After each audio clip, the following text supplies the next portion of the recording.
तो वही किसी मित्र ने कहा कि वैसे तो आप काफ़ी वीडियोज़ में बोल चुके हैं, डिप्रेशन और ये एंग्ज़ायटी इसके बारे में, लेकिन कुछ और भी बोलिए प्लीज़।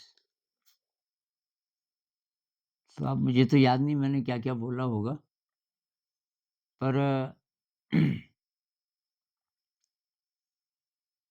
मुख्य बात ये है कि एक तो आप जिस तरीके की ज़िंदगी जी रहे हैं, तो उसमें जितना प्रेशर होगा, जितना अनविलिंगली कर रहे हो, करना पड़ रहा है, अच्छा नहीं लग रहा है।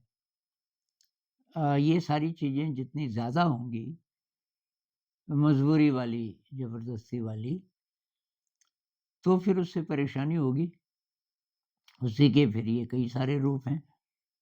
अब थोड़ा बहुत तो ख़ैर मन खराब किसी का भी होता है।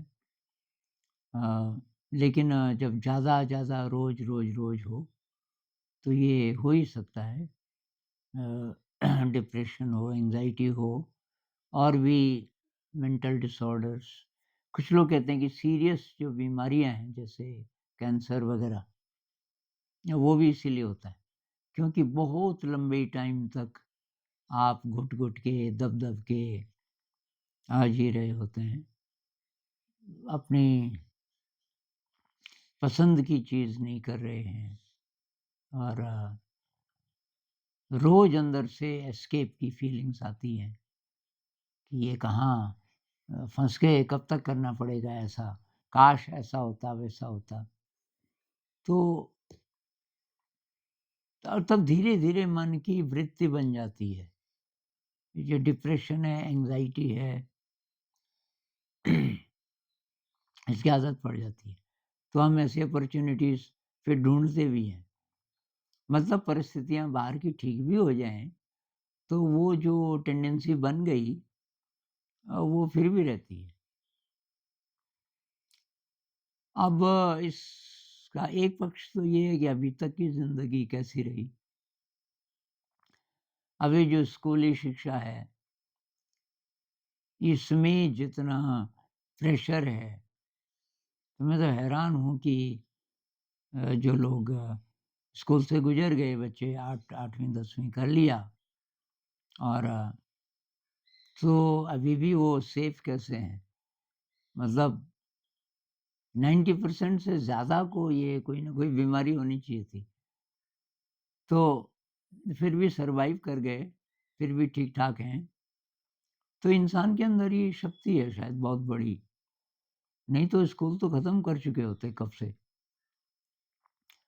कि हम वो सर्वाइव कर गए, रोज़ की जो परेशानियाँ हैं उनको झेलते हुए भी। अब कुछ औरों के लिए तो उसके बाद भी एस्केप नहीं है, जैसे शादी हो गई, अब सास-ससुर अच्छे नहीं हैं, टॉक्सिक वातावरण है घर में, ऐसे बहुत कमेंट्स आए। टॉक्सिक वातावरण कुछ स्टूडेंट्स के भी आए कि जितने हैं घर में, तो टॉक्सिक एनवायरनमेंट है, कैसे पढ़ाई करें? तो वो भी सिचुएशंस हैं। अब करें क्या? असली बात ये है कि अब हमें बहुत ज़्यादा डिप्रेशन नहीं भी हो मान लीजिए इस समय, पर हो सकता है परिस्थितियाँ बदल जाएँ, बहुत मुश्किल समय आ जाए फिर, तो क्या हम ठीक-ठाक रह लेंगे? कैसे रहेंगे? तो ये जो मैं बार-बार बोलता हूँ ना, ये आध्यात्मिक आपकी जो यात्रा है, उस पे डिपेंड करेगा। अगर आपकी आध्यात्मिक यात्रा है, शुरू हो गई, तो आपको विश्वास किसी बड़ी शक्ति पर हो गया होगा।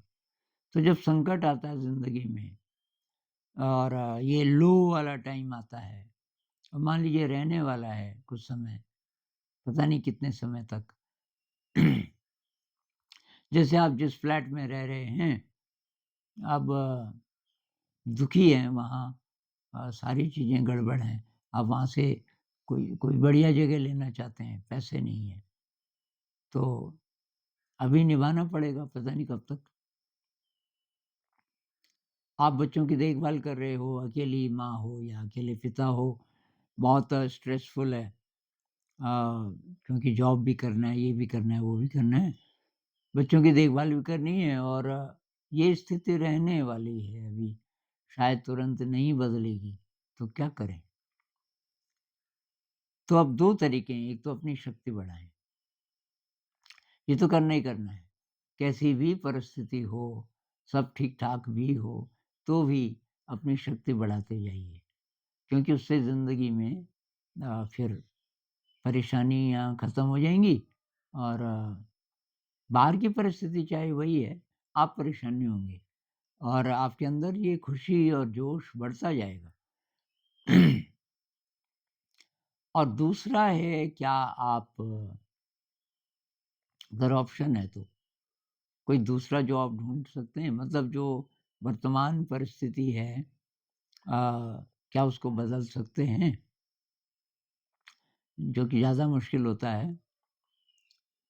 कई बार मुश्किल नहीं होता लेकिन हमारा लालच या कोई और चीज़ रोक देती है हमको।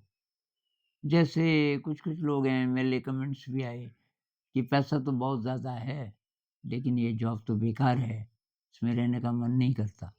तो भई आप दूसरा जॉब क्यों नहीं ले रहे हो कि उसमें पैसा कम है? अब तो पैसा कितना चाहिए? तो आप हिसाब लगाओगे कि जो कम आप बोल रहे हो उससे भी गुज़ारा चल सकता है। लेकिन ये लालच है ना कि ज़्यादा पैसा है या डर है।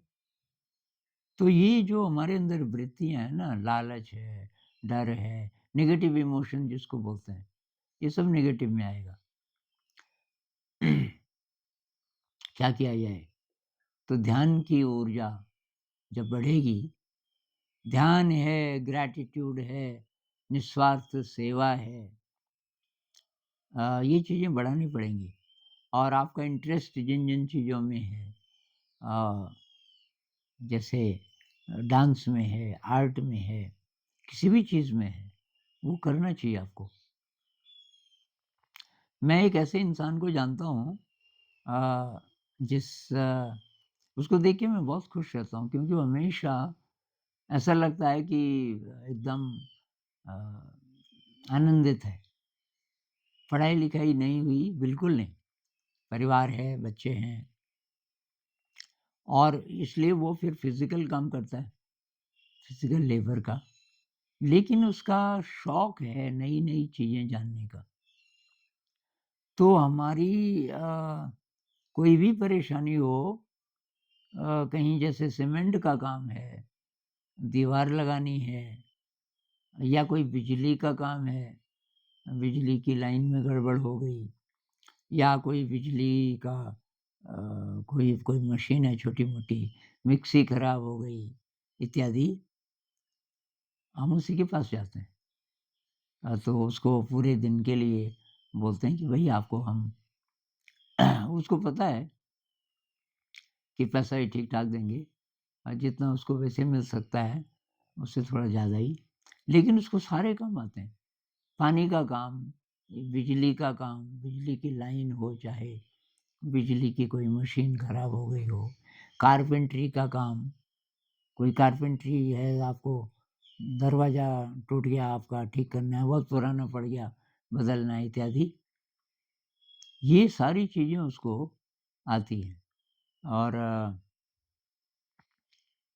मुझे मालूम नहीं था पहले, मेरे पास एक टॉर्च थी जो बिजली से चार्ज होती है और अब वो चले ही नहीं, तो किसी ने बोला कि आप उनको दिखाओ, उस आदमी ने वो ठीक कर दी। तो और वो खुश रहता है एकदम। लेकिन उसके अंदर ये है, सीखने की जिज्ञासा बहुत ज़्यादा है। ऐसे ही मैं एक और आदमी को जानता हूँ, अभी यंग हैं, 27-28 साल के, शादी नहीं हुई, पढ़े-लिखे हैं ठीक-ठाक। लेकिन उस आदमी ने जॉब नहीं की, उसने कहा मैं जॉब नहीं करूँगा, वहाँ सीखने का अवसर नहीं है। तो यहाँ है असली बात, आपका जीवन दर्शन कैसा है? अगर केवल ये है कि रोटी, कपड़ा, मकान, पैसा, इज़्ज़त, तो भई आप ये पाश्विक ज़िंदगी है तो। ये तो पशु को भी चाहिए। रोटी, कपड़ा, मकान मतलब उसको खाना चाहिए, कपड़ा मतलब टेम्परेचर सही होना चाहिए, जगह सही होनी चाहिए और उसको भी प्यार चाहिए थोड़ा, जानवर को भी प्यार चाहिए। तो अब वही हमको भी चाहिए। भई मनुष्य कहाँ से शुरू हुए हम? तो इसलिए जो कंप्रोमाइज़ बहुत सारे लोग कंप्रोमाइज़ इसलिए करते हैं कि जो हायर डिमेंशन है जहाँ से हम इंसान बनना शुरू होते हैं, उधर जाने में उनको डर लग रहा है। पता तो हो गई। तो जिस चीज़ में आपका शौक है भई, पता करो। या तो अब ये जॉब जो आपकी है, ज़्यादा प्रॉब्लम नहीं है, तो वो तो ठीक है, लेकिन एक्स्ट्रा टाइम निकालो, जिसमें कि आप वो चीज़ें कर सको आज जो आपको बहुत अच्छी लगती हैं। उससे आपको शक्ति मिलेगी। मेडिटेशन करो, जो लोग मेडिटेशन नहीं कर सकते, बैठ नहीं पाते, मैं ऐसे कुछ मित्रों को जानता हूँ, बैठ के नहीं कर पाते। भई वॉकिंग मेडिटेशन करो, माइंडफुल रहो। केवल ये इंटेलेक्चुअल चीज़ें पढ़ के सैटिस्फाइड हो जाओ, उससे कुछ मिलने वाला नहीं है। बहुत लोग हैं ना कि वो कोट करते हैं, इस गुरु को, उस गुरु को, ध्यान नहीं करते। बोल सकते हैं बहुत बढ़िया। कुछ ऐसे भी हैं जो बोलते हैं वो तो है ही हमारे अंदर। हमारे अंदर विशुद्ध चेतना है, अब कुछ करके क्या फ़ायदा? ये पढ़ लिया कहीं, ये किसी गुरुजी ने बोल दिया, भाई तुम्हारे अंदर विशुद्ध चेतना है तो फिर आपको तो कभी उदास नहीं होना चाहिए था। और आप तो उदास भी दिखते हो जब कोई प्रॉब्लम होती है। आपके अंदर ये अ, नेगेटिव इमोशंस हैं बहुत प्रकार के, समय-समय पे आपको पता चलता होगा। तो फ़िलॉसफ़ी से कुछ होने वाला नहीं है। और फ़िलॉसफ़ी आपको बिल्कुल नहीं आती, तो कुछ नहीं बिगड़ा। आपको कुछ नहीं पता कि भई कौन गुरु क्या बोलता है, जो बड़े-बड़े नाम हैं, कुछ नहीं फ़र्क पड़ता। आप अपने साथ क्योंकि आपके पास सब कुछ है। अपने इवोल्यूशन के लिए हमें जो चाहिए, वो है हमारे पास और गाइडेंस मिल जाती है। ठीक समय पे सही गाइडेंस मिल जाती है। तो आप जिस भी परिस्थिति में हैं, थोड़ा छानबीन कीजिए और ये विशफुल थिंकिंग नहीं कि ऐसा होता, वैसा होता। कंप्लेंट नहीं, कंप्लेनिंग मोड नहीं। वही रहता है ना हमारा ज़्यादातर। मैं अपने विचारों को देखो, तो बहुत सारे विचारों में मिसिंग है कुछ। अब एक तो है कोई मैथमेटिशियन है, कोई म्यूज़िशियन है, उसके अंदर तो म्यूज़िशियन के अंदर म्यूज़िक चलता है ज़्यादातर टाइम, वो तो अच्छा है। मैथमेटिशियन वो नई-नई प्रॉब्लम्स, नई-नई चीज़ें, तो क्रिएटिविटी है। वो एक्सप्रेस नहीं हुई अभी पर अंदर ही अंदर क्रिएटिव स्टेट में आप हैं। और जे कृष्णमूर्ति बोलते हैं कि जो क्रिएटिव स्थिति की डेप्थ में अगर आप चले जाएँ, तो वही जगह है जो प्रेम का भी स्रोत है। और न्यूरोलॉजिस्ट कहते हैं कि ये वही एक्शन है जिससे आपको अच्छे रसायन मिलेंगे। डोपामाइन, सेरोटोनिन इत्यादि अ, आपके अंदर ये पैदा होंगे। तो क्या करके हम ऐसा जीवन जीना शुरू करें जिसमें क्रिएटिविटी की गुंजाइश हो। रोज़ आप नया-नया सीख रहे हैं। रोज़ सुबह जब आप जागते हैं, आज क्या करें? आज नया क्या करें? तो अ, उससे रोज़ आपका जोश बढ़ता जाएगा और तब काम आपका थोड़ा बहुत बोरिंग है भी, अगर आप ये साथ-साथ क्रिएटिविटी वाली चीज़ें बहुत कर रहे हो, नई-नई चीज़ें सीख रहे हो, तो निभा लोगे आप। अ, और ये भी हो सकता है कि वही चीज़ भी इंटरेस्टिंग बन जाए, धीरे-धीरे। तो इस पे अब आपकी कोई स्पेसिफ़िक प्रॉब्लम हो, तो आप वो बताइए, मैं उस पे बोलूँगा। ये जनरल बातें तो मैं बोल ही चुका हूँ। थोड़ा अगली पीढ़ी के बारे में सोचिए। अगली पीढ़ी को इन स्कूलों से बचाइए। आपके अगर बच्चे हैं, मत भेजो स्कूल। वो अनपढ़ रह जाए तो भी अच्छा। पढ़ाई-लिखाई ना करे और उसको जो-जो अच्छा लगता है वो आप दे दो। उसको म्यूज़िकल इंस्ट्रूमेंट्स दे दो, कोई छोटी-मोटी मशीनें दे दो। बच्चे का शौक होता है, बच्चा बॉर्न साइंटिस्ट है, आर्टिस्ट है, हमारे डीएनए में होगा ये। तो उसको वो चीज़ें दे दो आप, जिससे कि वो एक्सपेरिमेंट कर सके, संगीत पैदा कर सके, कुछ क्रिएट कर सके और आप देखोगे कि वो अच्छा इंसान बनेगा बाद में। ये पैसा कहाँ से कमाएगा? वह पैसे कमाने के लिए यही थोड़ी है कि पढ़ाई-लिखाई। मेरा तो ये मानना है कि पढ़ने-लिखने से 5% जॉब हैं शायद जिनमें पढ़ाई-लिखाई की ज़रूरत होती है।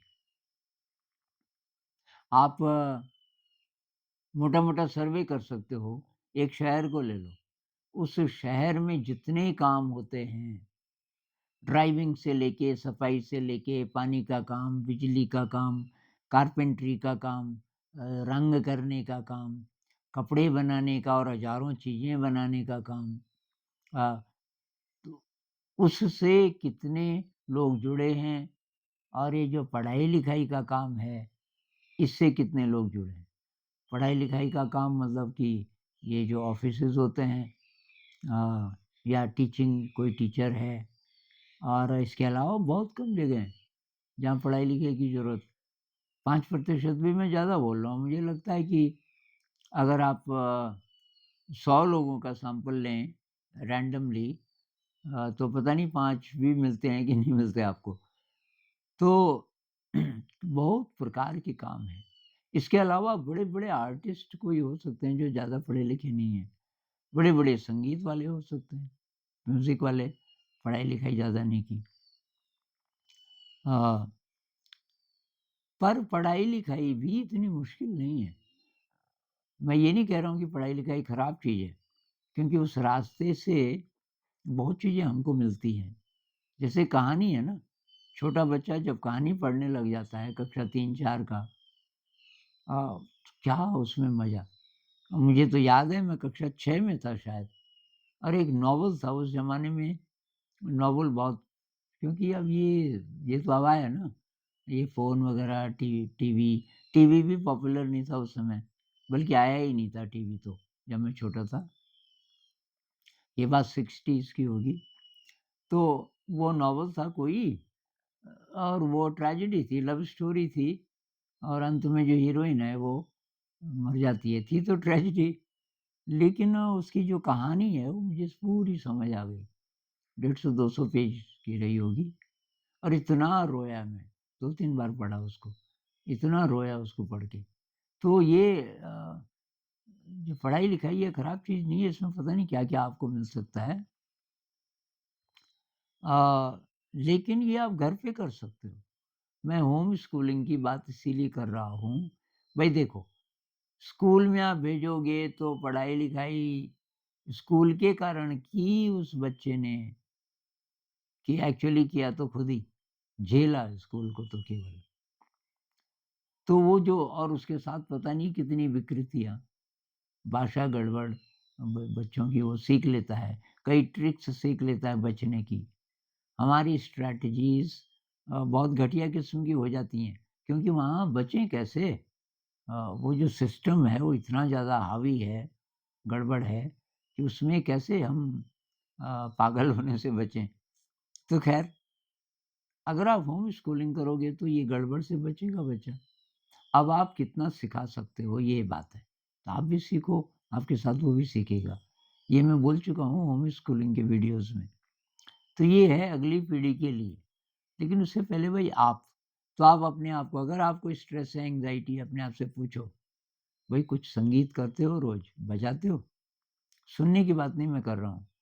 सुनना तो बहुत लेज़ी भी हो सकता है ना। लोग लगा देते हैं गाने और सुन नहीं रहे होते। मन ही मन में कुछ और भी चल रहा होता है, तब क्या फ़ायदा हुआ? सुनने का मतलब एकदम उसमें आप एक रस हो गए। लेकिन उससे भी ज़्यादा अच्छा है कि बजाने का। अब लोग बोलते हैं हमको बजाना नहीं आता, कोई इंस्ट्रूमेंट। अरे हारमोनियम ले लो, सारेगामापधानिसा उसमें बजा लो, 7 सुर, उन पे चिपका दो कागज़ किसी को पूछ के। अब आजकल यूट्यूब में भी है, भई ये सारेगामा पधानिसा उसको बजाना है रोज़ और आपको रस आने लगेगा, उसी से भी हो जाएगा। तो और क्या-क्या शौक थे आपके बचपन के? कुछ कला करते हो? कुछ हाथ का काम करते हो? ध्यान करते हो रोज़? कोई सेवा का काम करते हो? ग्रैटिट्यूड का अभ्यास करते हो? छोटी-छोटी चीज़ों के लिए ग्रेटफुल। अब यहाँ कल बिजली नहीं थी, तो अ, अब बाहर बारिश हो रही होती है तो बिजली नहीं है तो ये वीडियो नहीं बन सकता क्योंकि अंदर कैसे बनाएँगे जब बिजली नहीं है, लाइट नहीं है। फिर लाइट आ गई, तो उस समय ग्रेटफुलनेस की फीलिंग आनी चाहिए। तो जब से मैं इसके प्रति ज़रा ज़्यादा कॉन्शियस हुआ, ध्यान तो करता था, ये ग्रेटफुलनेस के लिए अवसर ढूँढो और उसकी प्रैक्टिस करो, ये मेरा ज़रा वीक था। तो अभी ये काफ़ी स्ट्रॉन्ग होता जा रहा है। ज़रा-ज़रा चीज़ों के लिए ग्रेटफुल। तो ये अभ्यास करते हो आप? तो बच्चों के साथ अगर बच्चे हैं आपके टाइम बिताते हो? उससे उनसे हम बहुत सीखते हैं ना, बच्चे इनोसेंट होते हैं। उनकी इनोसेंस से और बच्चों का प्यार बहुत निश्चल होता है, तो वो चीज़ें हम सीख सकते हैं। कुछ खाना बनाते हो अ, बाहर का खाना कितना खाते हो? जो लोग पैसे वाले हैं, ठीक-ठाक हैं और बाहर का ही ज़्यादा खाते हैं, भई वो घर पे बनाओ। अच्छा घर पे है और काम वाली आती है, अब काम वाली अति काम है तो चलो किसी की मदद ले सकते हो, लेकिन बहुत सारी चीज़ें आप खुद कर सकते हो। खाना तो बना सकते हो थोड़ा बहुत। आपका व्यवहार कैसा है, आपके अंदर करुणा कितनी है, उसकी प्रैक्टिस करो। जैसे काम वाली आती है या आपके नीचे जितने हैं, ऑफ़िस में भी हो सकते हैं, आप बड़े साहब हैं, उनके साथ उनके साथ आप दोस्त जैसा व्यवहार करते हो। काम वाली आई आज बहुत उदास है, पूछते हो उसको, क्या हुआ? उदास क्यों है? तो बात तो तब है ना कि काम वाली आपके घर आने के लिए लालायित रहे कि भई वहाँ जो मुझे प्यार मिलता है अ, वो तो कहीं भी नहीं मिलता। ऐसा तो उसके साथ आप प्रैक्टिस कर सकते हो और आप सैलरी आप उसको जो भी देते हो, लेकिन बीच-बीच में मान लीजिए उदास है, वो कहती है कि दरअसल बच्चा बीमार है और दवाई बहुत महँगी है और डॉक्टर पता नहीं क्या-क्या बोल रहा है कि इंजेक्शन भी चाहिए और ये भी चाहिए, वो भी चाहिए। आप बोलो भाई कितना? कितना चाहिए? अब आपके पास तो है, तो आप उसकी मदद कर सकते हो उस समय। तो अब इंसान है ना, बहुत कमाल का रिसोर्स है। इंसान के अंदर तो परमात्मा है ना, तो आप किसी भी इंसान के थ्रू खुशी अपने अंदर पैदा कर सकते हो। उसका यही है चाबी यही है उसको खुश करके आपको खुशी मिलेगी। दूसरे की आँखों में जब उदासी दूर हो जाती है आपके कारण, तो आपका दिल भी बहुत खुश होता है उससे। तो ये सारी चीज़ें वही कनेक्टेड हैं। कहाँ जगह है फिर एंग्ज़ायटी के लिए? थोड़ी देर के लिए आएगा, थोड़ी देर के लिए घबराहट होती है, वहाँ फ़ेथ काम करता है। एंग्ज़ायटी हो रही है, ट्रेन एक्सीडेंट हो गया। उसी से तो मामा जी भी आने वाले थे। फिर आपने फ़ोन किया कि हाँ, वो उसी ट्रेन में बैठे। अब व्याकुलता आती है, फ़ेथ रखो भई परमात्मा पे। परमात्मा बोलो, अल्लाह बोलो या इन शब्दों से ज़रा झगड़ा मत करो भई।